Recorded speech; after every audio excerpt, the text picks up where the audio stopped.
KT ജലീലിന്റെ reverse ഹവാല Facebook പരാമർശത്തിൽ മറുപടി നൽകി PK ഫിറോസ്. ജലീൽ പരസ്പര വിരുദ്ധമായി സംസാരിക്കുന്നു. ജലീലിനെതിരെ നിയമ നടപടി സ്വീകരിക്കുമെന്നും ഫിറോസ്. വിട്ടുകൊടുക്കാതെ KT ജലീലും. താൻ ഉന്നയിച്ച ആരോപണങ്ങൾ നിഷേധിച്ചിട്ടില്ല. ഫിറോസ് കേരള രാഷ്ട്രീയത്തിലെ മായാവിയെന്നും KT ജലീൽ. അറ്റകുറ്റപ്പണിക്കായി നൽകിയ ശബരിമലയിലെ ദ്വാരപാലക ശില്പത്തിലെ സ്വർണ്ണപ്പാളി തിരിച്ചെത്തിക്കണമെന്ന ഹൈക്കോടതിയുടെ ഉത്തരവിൽ തുടർ നടപടിക്ക് ദേവസ്വം ബോർഡ്. നിലവിൽ പാളി തിരിച്ചു കൊണ്ടുവരിക അസാധ്യം. ഇലക്ട്രോപ്ലേറ്റിംഗ് അടക്കമുള്ള നടപടികൾ ആരംഭിച്ചിരിക്കുകയാണ്. കാരണം കോടതിയെ അറിയിക്കുമെന്നും Devaswom board president. Devaswom bench ഉത്തരവിനെതിരെ പുനഃപരിശോധനാ ഹർജി നൽകും. പരിഗണിച്ചില്ലെങ്കിൽ സുപ്രീം കോടതിയെ സമീപിക്കാനും തീരുമാനം.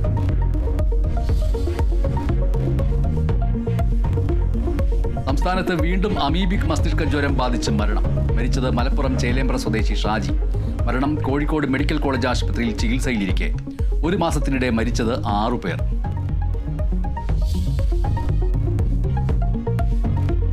പോലീസിനെതിരായ വിമർശനവും പൂരം അലങ്കോലമാക്കലും ഒഴിവാക്കിക്കൊണ്ട് CPI രാഷ്ട്രീയ റിപ്പോർട്ട്. റിപ്പോർട്ടിൽ പോലീസിനും ആഭ്യന്തര വകുപ്പിനും പ്രശംസ. പൂരം അലങ്കോലമാക്കലിനെ കുറിച്ച് പരാമർശമേയില്ല. തെരഞ്ഞെടുപ്പ് കാലത്ത് സർക്കാരിനെ പ്രതിസന്ധിയിലാക്കുന്ന വിമർശനം വേണ്ട എന്ന് ബിനോയ് വിശ്വം. റാപ്പർ വേടനെതിരായ കേസുകളിൽ മാനസിക ബുദ്ധിമുട്ടുണ്ടെന്ന് കുടുംബം. വേടനെ സ്ഥിരം കുറ്റവാളിയാക്കാൻ ശ്രമം നടക്കുന്നു. വേടന്റെ വാക്കുകളെ നിശബ്ദമാക്കാനാണ് ശ്രമമെന്നും സഹോദരൻ ഹരിദാസ്. അന്വേഷണം ആവശ്യപ്പെട്ട് മുഖ്യമന്ത്രിക്ക് പരാതി നൽകി.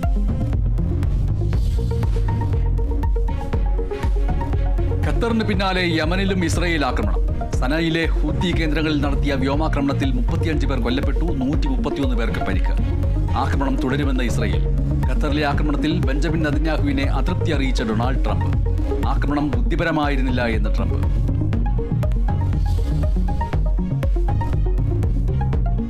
ഏഷ്യ കപ്പ് ക്രിക്കറ്റ് ടൂർണമെന്റിൽ ഇന്ത്യ പാകിസ്ഥാൻ മത്സരം നടക്കട്ടെ എന്ന് സുപ്രീം കോടതി. മത്സരം റദ്ദാക്കണമെന്ന ഹർജി തള്ളി.